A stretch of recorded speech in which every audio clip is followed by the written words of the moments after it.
네, 오늘 본문 말씀은 여호수아 7장 1절에서 26절까지의 말씀입니다.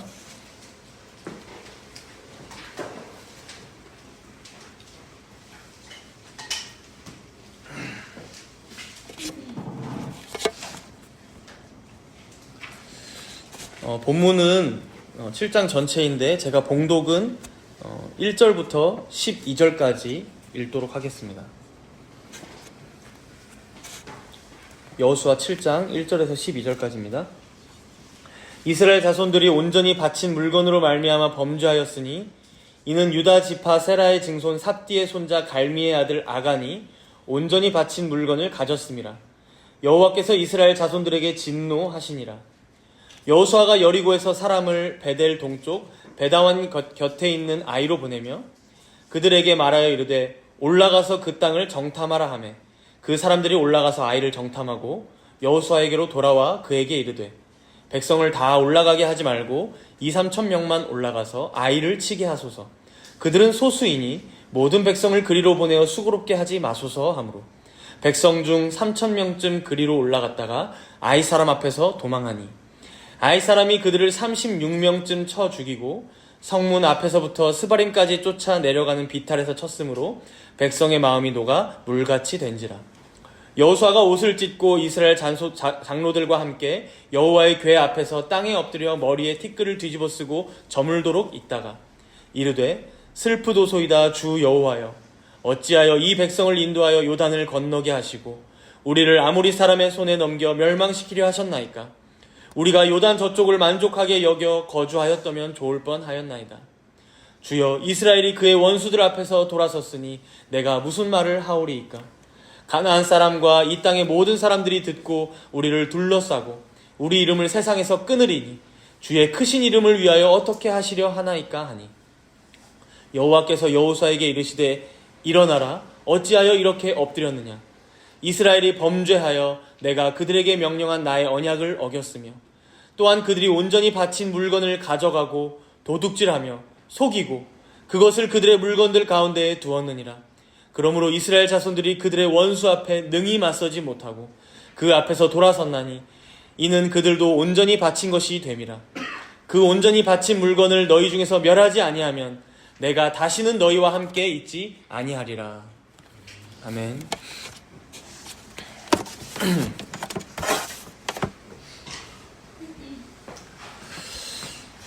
오늘 본문 여호수아 7장은 지난주 말씀과 이어서 우리가 한번 생각을 해보자면 그 분위기가 완전히 달라져 있는 것을 볼 수 있습니다. 지난주에 여러분들 기억나시겠지만 이스라엘 백성들은 가장 영광스러운 승리를 맛보았습니다. 어쩌면 여호수아서 전체를 통해서 이보다 큰 승리는 없다. 이렇게 가장 큰 승리를 가장 손쉽게 피 한 방울 흘리지 않고 쟁취하게 되었죠. 이렇게 여리고성이 함락되었다는 소식은 가나안 땅 전역에 퍼졌습니다. 오늘 본문 바로 앞에 여호수아 6장 27절을 한번 보세요. 여호수아 6장 27절을 보시면 여호와께서 여호수아와 함께 하시니 여호수아의 소문이 그 온 땅에 퍼지니라. 하나님께서 여호수아와 그리고 이스라엘 백성들과 함께 하신다는 것, 그리고 그들이 하나님의 백성들이라는 것, 이 소문이 가나안 땅, 온 땅에 퍼졌다라는 것이죠. 그들은 이제 막 가나안 땅에 들어왔지만 아마도 가나안 땅에 있는 모든 민족들 중에 이제 이들을 두려워하지 않는 자들은 없었을 것입니다. 그러나 오늘 본문은 그런 6장 마지막의 분위기와는 달리 아이성으로 쳐들어갔던 이스라엘 백성들이 패배하는 장면이 나옵니다. 기대가 크면 실망도 큰 법이죠. 지금까지 요단강을 건넜고 여리고성도 손쉽게 함락시켰고 그리고 여호수아 지도 아래에서 패배를 경험하지 않았던 이 이스라엘 백성들에게는 이 아이성과의 전투에서의 패배는 굉장히 뼈아팠을 것입니다. 간혹 어떤 분들은 이제 여기서 이 아이성 전투에서 이스라엘 백성들이 패배한 이유가 2절부터 5절 내용을 봐봐라. 하나님께 묻지도 않고 섣불리 아이성에 쳐들어가고 있다. 혹은 교만하게 그들을 얕잡아 보다가 2-3천 명만 데리고 쳐들어가서 결국 지고 말았다. 이제 이렇게 해석하기도 하는데요. 물론 이 본문에서 지금 제가 말했던 이런 도출도 얘기할 수는 있겠지만, 사실 오늘 본문 7장 전체를 보면 그런 얘기들은 다 부차적인 이유입니다. 오늘 본문 1절에 한번 보시면요, 이들이 왜 졌는지 그 이유가 명확하게 이렇게 제시되고 있어요. 제가 읽습니다. 여호수아 7장 1절이에요. 이스라엘 자손들이 온전히 바친 물건으로 말미암아 범죄하였으니 이는 유다 지파 세라의 증손 삽디의 손자 갈미의 아들 아간이 온전히 바친 물건을 가졌음이라. 여호와께서 이스라엘 자손들에게 진노하시니라. 우리가 지난주에도 봤지만 여리고성은 그 전체가 하나님께 바쳐지는 헤렘이었습니다. 제가 헤렘의 정의를 이렇게 말씀드렸어요. 돌이킬 수 없도록 하나님께만 드려지는 것. 돌이킬 수 없도록 하나님께만 드려지는 거예요. 중간에 누가 가로챌 수 없는 거예요. 하나님께만 바쳐지는 물건들, 사람들, 성읍이에요. 그런데 바로 그것을 아간이란 자가 중간에서 갈취했고, 하나님께서는 바로 그 범죄로 말미암아 이스라엘 백성들에게 진노하셨다라는 거예요. 그래서 바로 여기서 지금 말씀하고 계신 아간의 범죄와 그리고 그로 인한 하나님의 진노가 바로 아이성 전투에서의 패배의 원인이라는 거예요. 다른 거는 다 부차적인 거라는 겁니다. 여호수아나 정탐꾼들, 또 백성들의 어떤 섣부름이나 교만함, 그런 것들은 다 그 다음 얘기라는 것이죠. 그래서 오늘 본문 11절에서 보시면 이렇게 설명하고 있어요. 11절, 여호수아 7장 11절입니다. 우리 함께 읽도록 하겠습니다. 11절은 이스라엘이 범죄하여 내가 그들에게 명령한 나의 언약을 어겼으며 또한 그들이 온전히 바친 물건을 가져가고 도둑질하며 속이고 그것을 그들의 물건들 가운데 두었느니라. 우리가 지금까지도 봤지만요, 이 이스라엘 백성들의 전쟁은 단순히 땅을 더 차지하고 혹은 남의 성을 정복해서 그들의 소유를 빼앗고 그래서 자신들이 더 부강해지고 이러기 위해서 하는 전쟁이 아니었어요. 이런 세상과 똑같은 전쟁이 아니었습니다. 만약 정말 이것을 위해서였다면 흔히들 이 여호수아서 말씀을 통해 하나님을 비판하는 자들처럼 하나님은 정말 폭력적이고 이기적이고 잔인한 신이다라는 누명을 벗을 길이 없을 거예요. 그렇죠? 이들의 전쟁은요, 세상의 전쟁과 다르게 거룩을 위한 전쟁이었습니다. 우상 숭배와의 싸움이었고, 그래서 그때 당시에 가나안 민족들이 가지고 있었던 가증스럽고 부패한 문화들, 즉 죄와의 싸움이었어요. 그렇게 이들은 여리고성에 쳐들어갔을 때 그 성읍에 있던 남녀노소, 심지어 어린 아이들까지, 심지어 노약자들까지, 혹은 소나 양이나 나귀, 그리고 그들이 가지고 있었던 은이나 금, 폐물들까지 다 하나님께 바쳐야만 했던 거예요. 그런 의미가 있기 때문에요. 그러나 지금 그렇게 하나님께 바쳐져야만 했던 그 헤렘을 어떻게 했다는 거예요? 이 11절에 보니까 하나님을 속이고 도둑질해서 범죄한 자가 있다라는 거예요. 결국 이것은 하나님과의 언약을 어기는 일이었어요. 하나님의 백성이라면 이 가나안 땅에 들어와서 해서는 안 될 죄를 저지르고 말았다는 거예요. 결국 이 범죄를 저지른 아간은 어떻게 됩니까?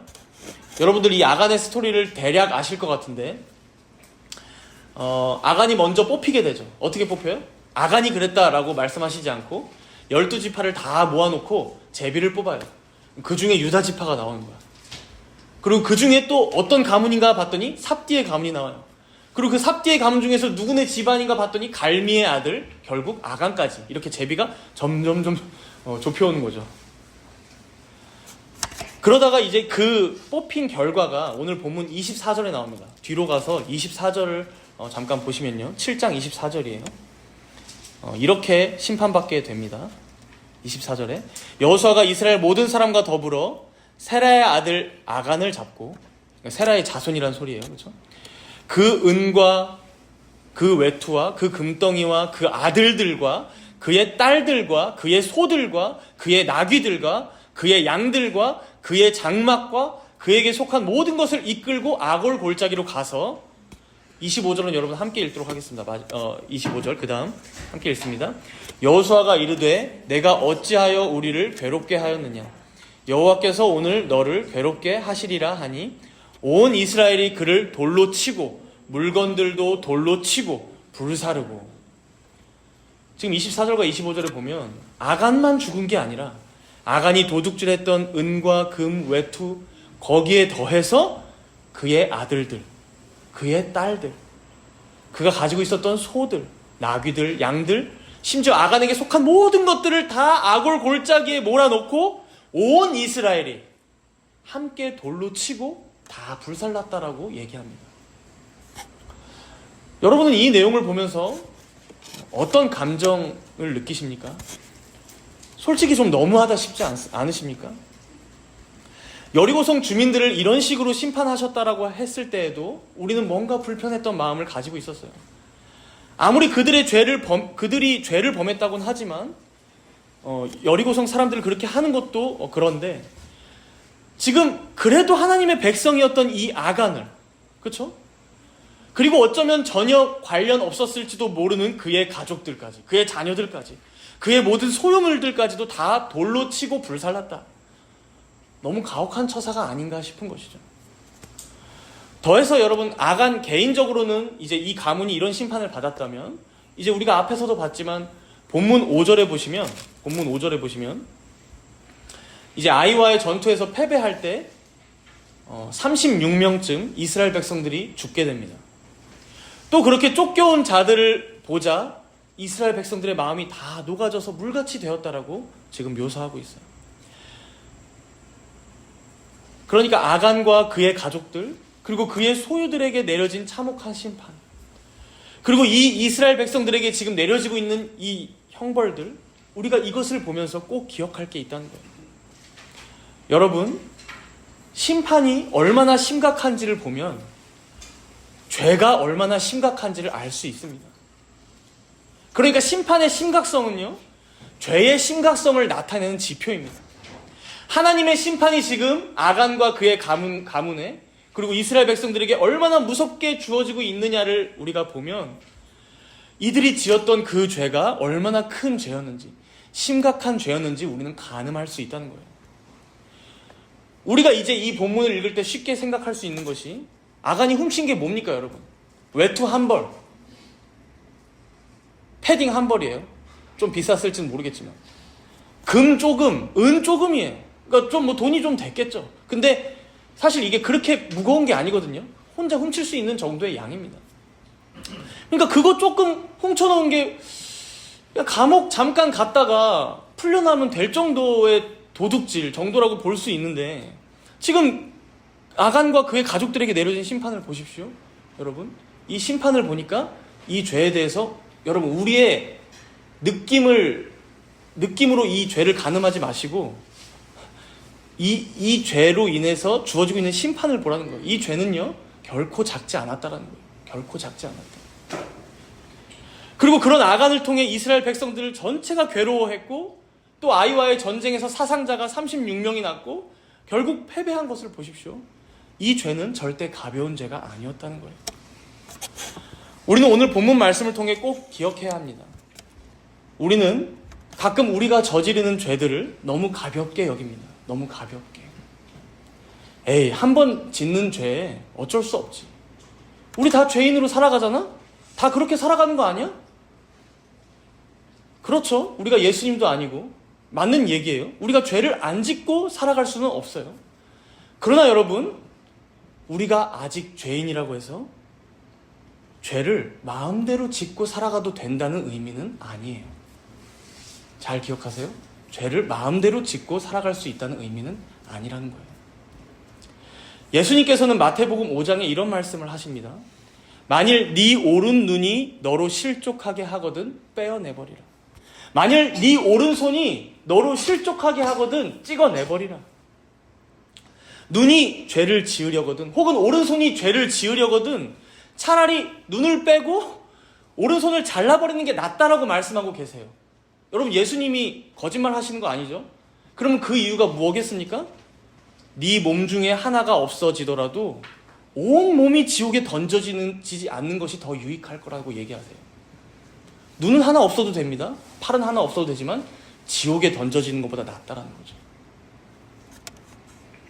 사랑하는 성도 여러분, 우리 안에 날마다 꿈틀거리면서 우리를 날마다 실족하게 하고 우리를 괴롭게 만드는 이 죄들은요, 절대로 가벼운 게 아닙니다.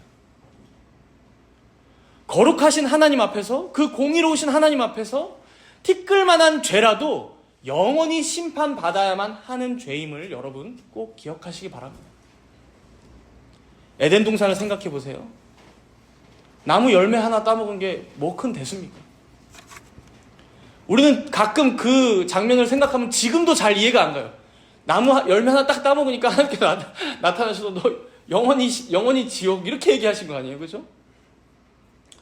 그러나 하나님께서 말씀하셨고 하나님께서 명령하셨기 때문에 그것을 어기면 죽는 거예요. 영원히요. 그러니까 우리는 아담과 하와가 지은 이 죄와 하나님의 심판의 이 간극이 너무 커서 이해가 안 되는 거예요. 그렇죠? 근데 우리가 주중에 이제 특답이 공부할 때도 잠깐 공부하는 분들과 이런 얘기를 나눴었는데요. 여러분, 하나님께서는 어떤 분이십니까? 사문에 보면 이렇게 대답해요. 하나님은 영이신데 무한하시고 영원하시고 불변하신 분이에요. 그러니까 여러분, 그런 하나님 앞에서 죄를 짓는다는 건 무엇입니까? 그런 하나님께서 말씀하신 것을 어긴다는 것은 어떤 죄입니까? 무한하고 영원하고 불변한 죄를 짓는 거예요, 여러분. 절대 영원히 무한히 지워지지 않는 죄를 우리가 짓는 거라고요. 그러니까 우리는 화이트로 찍찍 그으면 된다, 우리는 지우개로 찍찍 지으면 된다라고 생각하지만 여러분, 하나님 앞에서는 아니라고요. 그 죄가 그 어떤 것으로도 대가를 치를 수 없습니다. 그만큼 심각한 죄라는 거예요, 죄는. 그러니 하나님께서 말씀하신 대로 정령 죽어야만 했던 것입니다, 아담과 하와. 그래서 성경은요, 그 죄가 작든 크든 이 죄의 무서움을, 이 죄의 심각성을 계속해서 알려줍니다.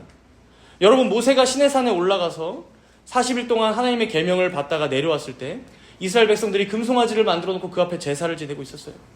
그 이후에 어떻게 심판받습니까? 레위 자손들을 싹 모아다가 백성 중에 백성들을 치라라고 딱 명령하니까 3,000명이 그 자리에서 죽습니다. 3,000명. 하나님께서 그 죄를 그냥 넘어가지 않으신 거예요. 심판하신 것이죠.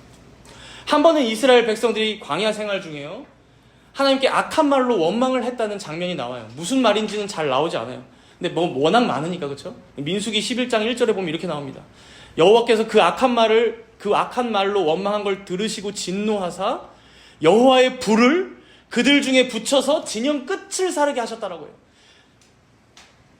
여호와의 불이 그들의 진영을 심판하신 거예요. 또 한 번은 이들이 시딤에 머물 때였어요. 모압의 여자들과 음행을 했다고 합니다. 그 일로 하나님께서는 전염병을 보내셨어요. 마치 코로나 오듯이요. 그 전염병으로 24,000명이 죽었다라고 말씀합니다. 나중에 다윗도 마찬가지예요. 밧세바와 다윗 사이에 여러분 간음했던 거 아실 거예요. 처음으로 태어난 아들이 어떻게 되었습니까? 태어나자마자 7일 동안 앓다가 죽었어요. 그 다음에 태어난 아들이 솔로몬이었고요. 간음한 죄의 결과였고 하나님의 심판이었습니다. 이후에 다윗의 교만함으로 인해 인구조사를 실시할 때가 와요. 그때는 여러분 7만 명이 전염병으로 죽습니다. 이스라엘 백성들이. 다윗의 잠깐의 교만함으로 인해. 우리는 오늘 본문을 포함해서요, 하나님께서 정말 성경 곳곳에서 지극히 작은 죄악들까지도 절대 그냥 보아 넘어가시지 않고 심판하시는 내용들을 수도 없이 봤어요. 근데 솔직히 우리 어떻게 그 구절들을 봅니까? 잘 이해되지는 않지만 하나님의 뜻이 있겠지 하고 그냥 넘겨버려요. 그러고선 사실 속으로는 어떻게 생각합니까? 하나님은 사랑의 하나님인데, 인자하신 하나님인데 설마 하나님께서 나한테 그런 심판을 내리시겠어? 그건 구약의 일이고. 이렇게 쉽게 우리들 안에 여전히 꿈틀대고 있는 그 죄들을 가벼이 여긴다는 것이죠. 그러나 사랑하는 여러분, 성경이 일관되게 우리에게 알려주고 하나님께서 계속 말씀하시는 이 죄의 심각성, 이 죄의 무서움을 여러분 외면하지 마십시오. 하나님 앞에서 자그마한 죄마저도 얼마나 무거운 것인지를 깨닫고 경홀히 여기지 마시기 바랍니다. 물론 어쩔 수 없이 우리는 많은 죄들을 짓고 살아갑니다. 그렇게나 우리는 연약하고 성질도 더럽습니다. 하지만 여러분, 우리가 이 죄의 심각성을 안다면 그 결과가 얼마나 비참하게 지금 다가오고 있다는 것을 우리가 보고 있다면 여러분, 고의적으로 이 진리를 외면해서는 안 된다는 거예요. 고의적으로. 내 편한 대로, 내 방식대로 해석해서는 안 된다는 것이죠. 오늘 본문 21절을 보실까요? 여호수아 7장 21절입니다. 아간이 지금 자신이 왜 도둑질을 했는지 자기 마음을 솔직하게 털어놓고 있어요. 걸리고 나니까. 21절에 보니까 내가 노력한 물건 중에 시날산의 아름다운 외투 한 벌과, 이 시날산의 아름다운 외투 한 벌은 당시 바벨론 쪽에서 만들어진 외투예요. 그러니까 명품이긴 했습니다, 여러분. 명품. 은 200세겔과 그 무게가 50세겔이 되는 금덩이 하나를 보고 탐내어 가졌나이다 라고 얘기하죠. 여기서 이제 눈으로 보고 탐내어 가졌다라고 지금 결국 자신의 마음을 설명하고 있는데, 여기서 쓰이고 있는 이 세 개의 동사가요, 보고 탐내어 가졌다, 이게 정확히 창세기 3장에 하와가 선악과를 보고 탐스럽게 여겨서 아담과 함께 취했다라는 단어입니다. 정확하게. 즉 인류가 처음 하나님 앞에서 범죄할 때 사용되었던 단어라는 것이죠. 이 세 가지가. 여러분, 여호수아서의 기자가 이렇게 아간의 범죄와 그리고 아담과 하와의 범죄를 평행하게 놓고 지금 설명하고 있는 의도가 뭘까요? 아무리 하나님의 백성이었던 아간이라 할지라도, 그리고 이 말씀을 듣고 있는 우리라고 할지라도 여전히 너희들 그 원죄의 저주와 그늘 아래에서 자유롭지 못해 라는 것을 보여주는 거예요. 결국 그 원죄를 지었던 그 아담과 하와의 죄가 너희들에게 지금 다 있는 거야 라고 얘기해주고 있는 거예요. 아간이 그랬던 것처럼 우리가 예수님을 잘 믿는다고 해서, 우리가 신앙생활 오래 해왔다고 해서 이 원죄로부터 자유로워지지 않는다는 것이죠. 우리 안에서는 끊임없이 하나님의 법과 죄의 법이 반드시 싸웁니다. 우리가 이 육신을 입고 사는 동안은 어쩔 수가 없어요. 그렇기 때문에 여러분, 오늘 우리가 아간을 보면서 우리 자신을 되돌아봐야만 합니다. 우리 자신. 우리 또한 원죄로부터 결코 자유롭지 못하기에. 하나님의 법을 어길 것을 알면서 우리는 어떻습니까? 자꾸만 저 죄들의 눈길이 갑니다. 그러니까 저게 하나님의 법을 어기는 죄인 걸 아는데 눈길이 가요. 탐스럽게 보이는 거죠. 하나님의 계명에 정반대되는 일인데 마음의 탐심과 정욕과 또 그만큼의 시기와 질투와 미움과 악독들이 들끓어요. 성경이 말하는 진리입니다, 여러분. 그러나 그때 기억하라는 거예요. 그 죄에 너희가 끌려가는 순간, 그걸 알면서도 그 죄를 너희가 저지르는 순간, 고의로 저지르는 순간, 마치 이스라엘 백성들의 마음이 다 녹아내리고 있듯이 지금 아간과 그의 가족과 그의 모든 소유가 돌에 맞고 불에 타서 심판받고 있듯이 우리도 똑같이 그런 비참한 결과를 맞이할 수 있다라고 경고하고 있는 거예요. 물론 여러분들이 진정 이런 심판과 저주를 우리 대신에 다 받아주신 예수님을 믿고 구원받았다면 여러분, 영원한 파멸에 이르진 않을 겁니다. 확실합니다, 그것은. 그러나 여러분들도 한번 경험해 보셨을지 모르겠어요. 하나님께서 지금 내가 짓고 있는 이 죄를 깨닫게 하고 계시긴 하셔요, 머릿속으로. 그런데도 불구하고 내가 자꾸 그 죄의 선을 넘어가는 거예요. 그렇죠? 혹은 하나님의 계명이 자꾸 생각나고 내 안에 양심이 나보고 너 이제 그만해, 그만 죄 지어라고 막 외치는데 이 죄가 너무 달콤하고 탐스러운 거예요. 그래서 멈추지 못하겠는 거예요. 중독 같은 게 다 그런 일들입니다. 그러나 여러분, 그렇다면 여러분들은 그 죄의 결과를 경험해 보신 적이 있으십니까? 그 죄의 결과들을. 내 영혼이 파리해지고 하나님의 임재가 멀게만 느껴지고 하나님께서 나를 향해 뻗으셨던 그 손길이 느껴지지 않아요. 하나님께서 나를 인자하게 바라보셨던 그 얼굴을 돌려버리신 것 같아요. 외면하신 것 같아요. 시편의 많은 기자들이 그런 고백들을 합니다, 여러분. 여러분 이걸 경험해 보셨습니까? 저는 제가 지금보다 철이 더 안 들었을 때요, 정확하게는 거의 우리 아내와 결혼하기 전인 것 같은데, 좀 더 자유로운 영혼이었던 총각 시절에 이런 죄의 결과들을 조금 경험해봤던 것 같아요. 하나님 앞에서 도대체 이런 죄인을 왜 부르셨을까? 이해가 되지 않을 정도로 지금 나는 하나님 앞에서 영원히 멸망당하고 죽어도 마땅한 죄인인 것 같은데 아니, 하나님 앞에서 그리고 사람들 앞에서 너무 부끄러운 죄인이라 차라리 여기서 그냥 소멸되었으면 좋겠는데 도대체 왜 날 아직도 살려두셨을까? 그 당시에 제 마음은요, 천국만 보내달라고 기도하지도 못했고요, 그렇다고 지옥은 보내주지 말아달라고 기도하지도 못했어요. 저의 죄가 얼마나 추악한지 하나님 말씀 앞에서 비침을 당하니까 마치 아간과 같이, 그리고 아담과 하와와 같이 하나님 앞에 설 수조차 없는 것이죠. 나무 뒤에 몸을 숨기고 주님 왜 찾아오셨습니까? 왜 이런 자를 영원전에 선택하셨다 말씀하시는 것입니까? 왜 지금도 나에게 계속해서 은혜의 손길을 내밀고 계십니까? 이해가 되지 않는 거예요. 오히려 하나님의 은혜가 조금이라도 느껴지면 그게 이해가 되지 않아서 부담스러운 거죠. 부끄러운 거예요. 내 죄악이 너무도 차고 흘러서 넘치니까요. 사랑하는 성도 여러분, 여러분들은 저보다 훨씬 더 인생을 착하게 살아오셨을 거라고 저는 생각해요. 그래서 여러분들이 이런 경험은 하지 않으셨으리라 생각하고 앞으로도 하지 않기를 축복합니다. 하지 않으셨다면. 한 가지 기억할 것은요, 죄는 그만큼 무서운 것입니다. 여러분. 마땅히 하나님을 사랑해야 할 자가 사랑하지 않고 살아가는 거예요. 마땅히 이웃을 사랑하고 섬기고 따뜻하게 맞이해야 함에도 마음이 차갑게 굳어져 버린 거예요. 아니, 오히려 이웃들을 미워하고 멸시하고 혐오합니다. 그 귀한 하나님의 형상으로 지음받은 우리의 이웃들을요, 우리는 언제든지 그럴 수 있는 자들이라는 거예요. 부모를 공경하지 않아요. 5계명.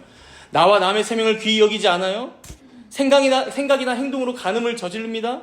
남의 것을 빼앗고 갈취합니다. 거짓말을 일삼습니다. 이웃의 것을 탐내며 시기합니다. 바로 이런 원죄의 영향력이 우리 안에 지금도 있다라는 것이죠. 그 괴로움에 우리는 살아간다는 거예요. 하나님께서는 그런 우리들에게 이제 이렇게 말씀하시는데요. 우리 본문 12절을 함께 읽도록 하겠습니다. 여호수아 7장 12절입니다.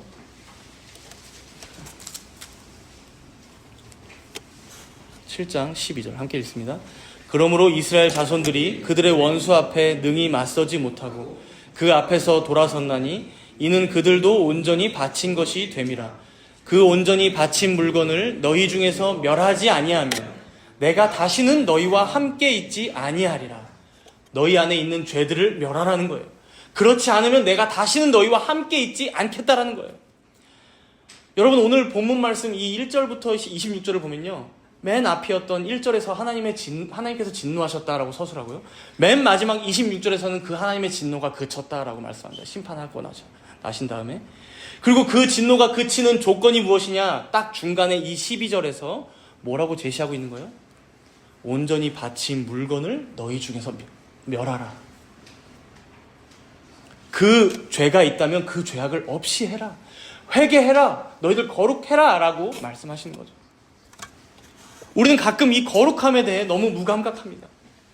여러분, 성경은 우리를 뭐라고 부릅니까? 곳곳에서, 아니 요즘엔 세상도 그렇게 불러주죠. 성도라고 부릅니다. 성도. 정다문교회 성도님들이라고 부르죠. 거룩한 물이 하나님께 바쳐진, 하나님께 드려진, 그래서 여느 세상 사람들과는 달리 구별된 자들, 거룩한 자들, 성도라고 부르는 거죠. 그러나 그렇다면 여러분, 한번 생각해 보십시오. 우리는 얼마나 세상과 구별되어 살아가고 있습니까?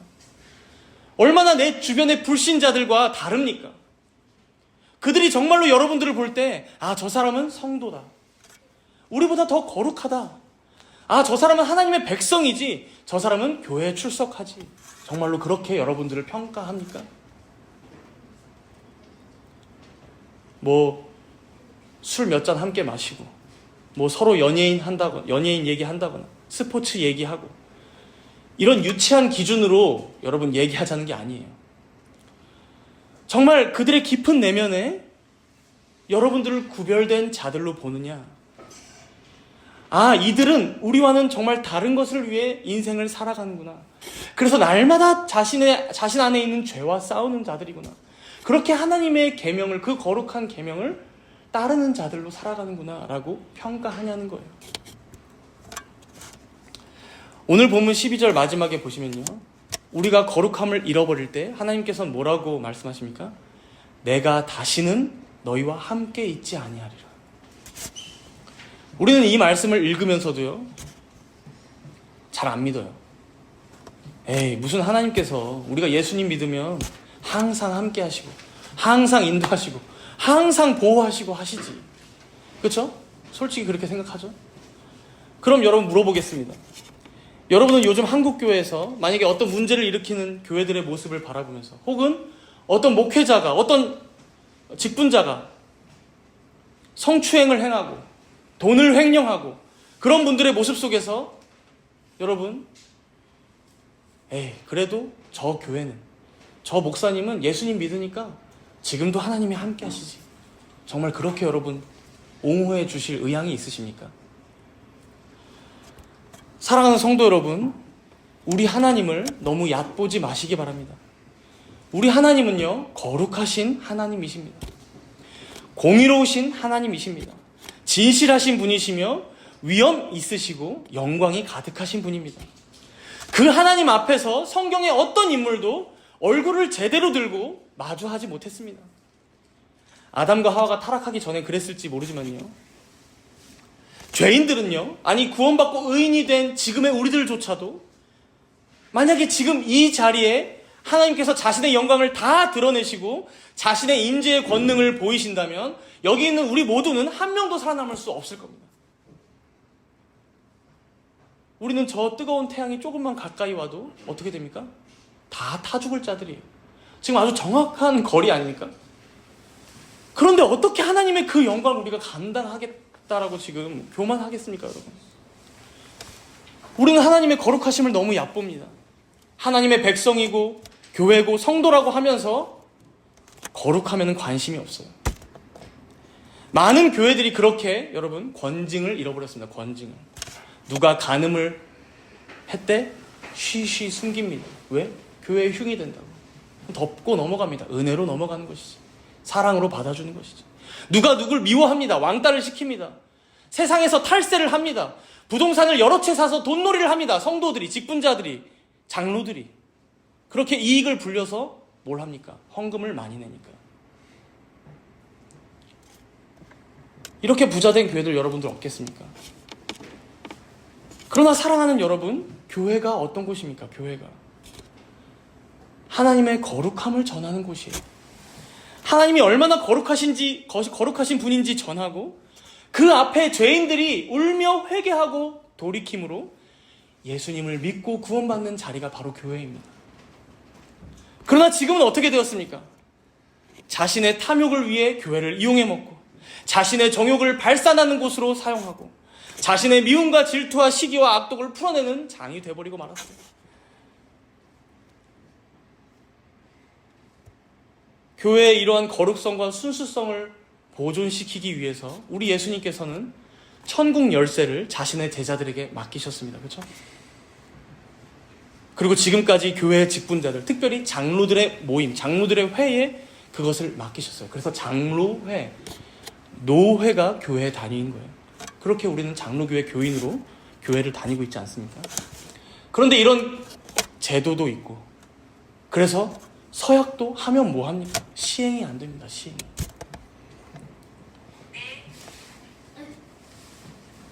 아무도 자기 자신의 죄에 대해서 슬퍼하지 않아요. 자기 죄를 미워하고 고통스러워함으로 하나님 앞에 회개하지 않아요. 공적으로 드러난 죄가 있어도 덮기에 바쁘고, 심지어 나중에는 권징이나 치리를 한다고 하면 교회 옮기지 뭐. 심지어 교회 전체가 어떤 죄악을 범하면 교단 탈퇴하지 뭐. 요즘에 그래서 교단 탈퇴한 교회들, 여러분 대형교회들 정말 많아요. 다 독립교단으로 갔어요. 왜요? 권징이 싫으니까요. 우리들 건들지 말라는 거죠. 그러나 여러분 단호히 말합니다. 그런 교회에는 하나님이 함께 하시지 않습니다. 오늘 말씀이 분명히 알려주고 있죠. 그런 성도는 하나님께서 임재하사 다스리시지 않습니다. 내버려 두실 뿐입니다. 내버려. 물론 우리는 과연 그가 애초에 성도였는지부터 생각해 보긴 해야 할 것입니다. 그러니 사랑하는 성도 여러분, 우리는 오늘 이 말씀 앞에서 정말 우리 교회에는 혹시 이러한 죄들이 없는지 함께 되돌아보며 살펴봐야 합니다. 또 우리 각자 개인들과 우리 가정 가운데 이런 죄들이 분명히 있음에도 멸하지 않고 여전히 그 죄에게 계속 밥을 줘서 자라게 하고 있진 않은지 되돌아봐야 해요. 야고보서 1장 15절에 보면 이런 말씀이 있어요. 욕심이 잉태한즉 죄를 낳습니다. 욕심이 배에 배니까 이 죄가 낳는 거예요. 그리고 죄가 나왔는데 애기였는데 밥을 먹여서 키우니까 사망을 낳는다는 거예요. 죄가 장성한즉 사망을 낳는다. 기억하십시오. 욕심이 잉태하면 죄를 낳기 때문에 여러분, 욕심이 생기면 탐욕이나 정욕이 여러분들 마음에 자리 잡고 잉태할라 치면 여러분 그 싹을 잘라내시기 바랍니다. 애쓰시기 바랍니다. 이것을 위해. 그럼에도 혹시나 그 욕심이 태어나서 죄가 될 때 있죠. 그렇죠? 그러면 여러분 그 죄에게 밥을 주는 어리석은 행동은 하지 마시기 바랍니다. 그 죄가 장성하면 사망을 낳을 것입니다. 마틴 로이드 존스 목사님이라고 여러분 아시는 분들이 있으실 것입니다. 그분이 쓰신 책 중에 부흥이라는 책이 있어요. 설교 모음집인데요. 그 안에 이런 내용이 있습니다. 들어보십시오. 우리는 정말이지 너무 바쁩니다. 궁극적으로는 전혀 중요하지 않은 일들이 우리의 삶 전체를 가득 채우고 있습니다. 우리의 프로그램에는 빈틈이 없습니다. 우리는 항상 시간이 없다고 말합니다. 심지어 교회 일도 너무 바쁘게 하면 영혼에 큰 해가 될 수 있습니다. 사람이 피상적이 되고 건조해지며 결국 아무데도 쓸모없이 돼버립니다. 그렇습니다. 묵상은 절대 놓쳐서는 안 될 요소입니다. 한 유명한 찬송가 가사가 이 점을 완벽하게 표현합니다. 너 성결케 위해 시간을 들여라. 거룩해지려면 시간을 들여야 합니다. 그러나 오늘날 우리는 여기저기 뛰어다니며 활동하느라 여념이 없습니다. 그래서 그리스도인들의 영적인 삶의 깊이가 사라져버렸습니다. 그리스도인의 삶을 검증하는 방법은 그 삶에 깊이가 있는지, 참된 지각이 있는지 알아보는 것입니다. 그런 깊이와 참된 지각은 묵상과 생각으로만 생겨날 수 있습니다. 묵상은 그리스도인이 살면서 훈련해야 할 한 부분입니다. 참된 부흥의 시대를 살펴보면 어김없이 묵상하는 모습을 우리는 충분히 발견할 수 있습니다. 여기서 이 목사님이 말하는 묵상은 하나님의 말씀 앞에서 나 자신이 과연 잘 살아가고 있는지, 혹시 내가 무심코 혹은 고의적으로 반복해서 짓고 있는 죄들은 없는지, 정말 내가 하나님의 말씀과 계명에 잘 순종하며 살아가고 있는지 되돌아보는 묵상을 말하는 것일 것입니다. 이렇게 우리가 성도라면 마땅히 내 자신의 거룩함, 성결을 위해 힘쓰며 살아가는 것이 당연하다는 것이죠. 그런데 우리는 너무 바쁘게만 살아가고 있지 않냐는 거예요. 직장에서, 가정에서, 심지어 교회에서 우리는 여러 업무들과 일들에 치이기만 합니다. 거룩을 위한 애씀이 완전히 후순위로 밀려나 버렸어요. 늘 시간이 없다라고 입으로 얘기합니다. 그러나 여러분들도 정말 잘 아시겠지만 우리에게 죽을 때까지 시간은 없어요. 우리가 눈 감을 때까지 우리는 정신없이 바쁠 것입니다. 그렇다면 가장 중요한 이 성결을 위한 일은 언제 하실 것입니까, 여러분? 성도가 성도다워지는 것. 단순히 그냥 구원받았다, 나 천국 간다, 이런 구호에서 외치는 게 아니라 정말 내 존재 자체가 하나님 앞에서, 교회 안에서 한 명의 성숙한 성도와 신자가 되어져 가는 것. 이건 언제 할 거냐라는 것이죠. 여러분, 우리가 이제는요, 해야만 한다는 것입니다. 해야만 한다. 본문 13절을 한번 보세요. 본문 13절. 여호수아 7장 13절입니다. 맨 첫 부분에 이렇게 말씀하고 있죠. 너는 일어나서 백성을 거룩하게 하여 이르기를 너희는 내일을 위하여 스스로 거룩하게 하라. 여러분, 이게 하나님의 진짜 의중이십니다. 진짜 말씀하고 싶으셨던 바예요. 너희들 이제 내 심판 가운데 죄를 깨달았니? 깨달았으면 가만히 있지 말고 이제 더 거룩을 위해 정진해 나가라, 이거예요. 일어나라. 생각해보니 여러분, 하나님께서 왜 아이성과의 전투에서 패배하게 하셨을까요? 아간이 저지른 그 범죄, 그 죄를 그냥 넘어가지 않고 아간도 그렇고 모든 이스라엘 백성들도 회개하도록 하기 위해서, 그리고 그걸 지켜보는 너희들 다시는 죄 짓지 말라고 지금 하나님께서는 이 여호수아 7장의 심판을 허락하셨다는 것이죠. 그래서 여러분, 하나님의 이 의도대로요, 여호수아서에서는 이 아이성에서의 패배가 유일한 패배로 기록되어 있습니다. 이 이후에 이스라엘 백성들은 승승장구하면서 가나안의 온 땅을 다 점령하는 얘기가 뒤에 쭉 이어져서 나옵니다. 하나님께서 우리에게 바라시는 것은 무엇입니까? 내가 거룩한 것 같이 너희도 거룩하라. 하나님께서는 우리가 죄의 늪에 빠져서 허우적대며 살기를 기뻐하시지 않습니다. 매일같이 죄와 싸워서 지고 죄에게 패배하고 죄로 인해 우리의 인생이 비참해지고 불행해지고 괴로워하면서 슬퍼하면서 고통스러워하며 살아가기를 원하지 않으세요, 여러분. 하나님께서는 여러분들 사랑하시니까요. 그래서 때로는 오늘과 같이 패배를 안겨주시면서까지도, 때로는 이렇게 괴로운 심판을 맛보게 하시면서까지도 다시금 자신의 백성들을 거룩한 자리로 이끌고 계신 거예요. 일어나서 거룩해라, 성결해라, 스스로 내일을 위해, 거룩을 위해 정진해라. 그래서 하나님께서는 때때로 우리의 죄를 밝히 드러나기도 하십니다. 너무 치욕스럽죠. 수치스럽지만 그럴 때도 있을 것입니다. 그러나 여러분, 그 죄를 하나님께서 드러내실 때에는 절대 우리를 영원히 멸하시고자 하는 의도가 아닙니다. 이 땅에서 그 죄를 잠깐 드러내어서라도 우리가 다시금 거룩한 길로 들어서게 하시고 거룩한 성도로 살아가게 하시고자 때로는 그런 고통과 슬픔도 우리에게 허락하신다는 것이죠. 이러한 하나님의 자비와 긍휼하심을 여러분 꼭 기억하시면서 계속해서 죄와 싸우시기 바랍니다. 죄를 미워하고 슬퍼하고 밀어내시기 바랍니다. 오늘 본문 마지막 26절을 한번 보세요. 7장 26절입니다. 아간과 그의 가족이 이제 심판받은 그 위에 돌 무더기가 크게 쌓여서 오늘까지 있더라라고 말씀하세요. 그리고 그곳을 아골 골짜기라라고 불렀다고 하죠. 아골 골짜기. 우리가 오늘 봤지만 정말 참혹한 심판의 현장입니다. 아간과 그의 가족들 모두가 돌에 맞고 불에 살라 죽었던. 그러나 여러분, 우리가 이곳을 바라보면서 우리 마음속에는 떠올려야 할 장소가 또 하나 있습니다. 어쩌면 그 아골 골짜기보다 더 처참한 그 현장, 바로 갈보리 언덕 위 십자가예요. 하나님의 모든 저주와 진노가 바로 그 위에 쏟아졌습니다. 그리고 그 십자가 위에 매달려 있던 예수는 여러분, 아간이나 그의 가족들과 같이 범죄한 자가 아니었어요. 그러나 이런 우리를 위해서 그 죄 없으신 예수 그리스도께서는 오늘 아간과 같이, 아니 그와 그의 가족들이 죽은 것보다 더 비참하게 무한하신 하나님의 진노와 저주를 그 십자가 위에서 감당하셨고, 그리고 사람들에게 갖은 수치와 모욕과 채찍과 폭행과 침뱉음을 당하셨습니다. 바로 죄인들인 우리를 위해서요. 그렇다면 사랑하는 여러분, 우리가 그런 예수님의 사랑을 받은 자들이라면 이제 우리가 어떻게 살아가야 하겠습니까? 그가 우리의 죄를 위해 죽으셨다면 우리가 내일부터 더 신나게 죄를 지어서야 되겠냐는 거예요. 내 안에 있는 죄를 더 미워하고 슬퍼하고 멀리하며 살아야 마땅할 것입니다.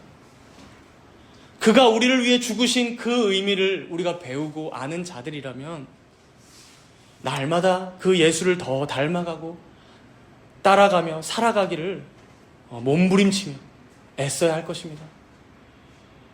그가 우리를 위해 흘리신 보혈을 여러분 기억하시기 바랍니다.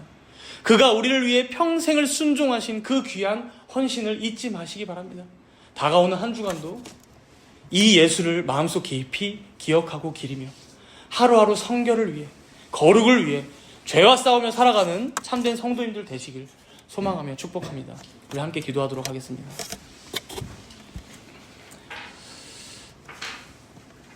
우리에게 죄를 짓고 살아가는 것이 어느 순간에서부턴가 너무 쉬워지지 않았나 되돌아보며 회개하도록 하겠습니다. 거룩하신 하나님께서는 거룩한 성도로서 우리를 부르셨건만 정작 우리는 세상과 구별되지도 더 거룩하지도 심지어 내 자신의 성결을 위해 애쓰며 살아가지도 않고 있진 않은지 회개하며 기도하도록 하겠습니다. 또한 이런 죄인이 우리들임에도 이런 우리를 위해 예수님께서는 그 모든 하나님의 진노와 저주를 다 대신 받아주셨음을 감사하며 기도하겠습니다. 그 예수 그리스도의 사랑과 하나님의 은혜에 감사하며 죄와의 싸움을 포기하지 않고 거룩을 위한 정진을 계속할 수 있는 힘을 달라고 우리 이렇게 잠시 동안 조용히 간구와 기도로 나아가도록 하겠습니다. 거룩하신 주님 감사합니다.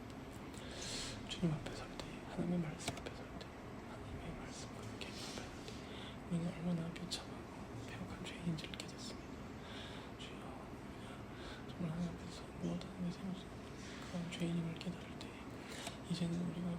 심각성을 심판의 무서움을 깨달아 알았사오니 진정 우리가 한번 다가오는 그 삶 가운데 하나님께서 우리에게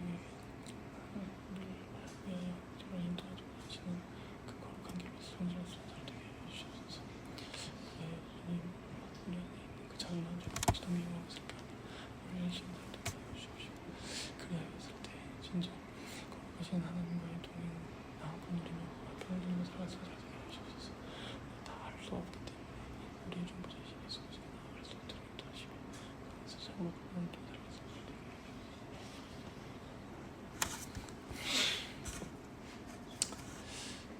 거룩하신 하나님 아버지, 우리는 어쩔 수 없이 죄를 짓고 살아가는 자들입니다. 주님 오시기 전까진 우리 안에서 날마다 죄의 법과 하나님의 법이 싸우게 될 것입니다. 그러나 이것이 우리가 죄를 짓는 것에서 더 쉬워지고 더 경솔해지고 더 뻔뻔해지는 데에 사용되는 핑곗거리가 되지 않게 하여 주시옵소서. 무한하시고 영원하시고 불변하신 하나님 앞에서 하나님의 계명을 조금이라도 어기고 불순종하는 것이 얼마나 무서운 죄인지를 우리가 깨닫게 하시고, 그럴 때마다 우리를 위하여 죽으신 예수 그리스도의 십자가 그늘 아래로 나아가 그 보혈의 은총을 감사하며 기뻐하는 우리 모두가 되게 하여 주시옵소서. 그러나 바로 그 처참한 십자가 형벌의 현장이 바로 우리들의 죄 때문임을, 내 죄 때문임을 꼭 기억하게 하사 계속해서 죄의 늪에 빠져 허우적대는 우리들 되지 않게 하시고, 날마다 성령 하나님 도우시고 함께 하사 죄와 싸울 힘을 더하여 주시어 죄에 대하여는 점점 더 죽고 의에 대하여는 점점 더 살게 되는 여기 있는 주의 귀한 모든 백성들 또한 성도들 되게 하여 주시옵소서. 이 모든 말씀 감사드리오며 우리 주 예수 그리스도의 이름으로 기도드리옵나이다. 아멘.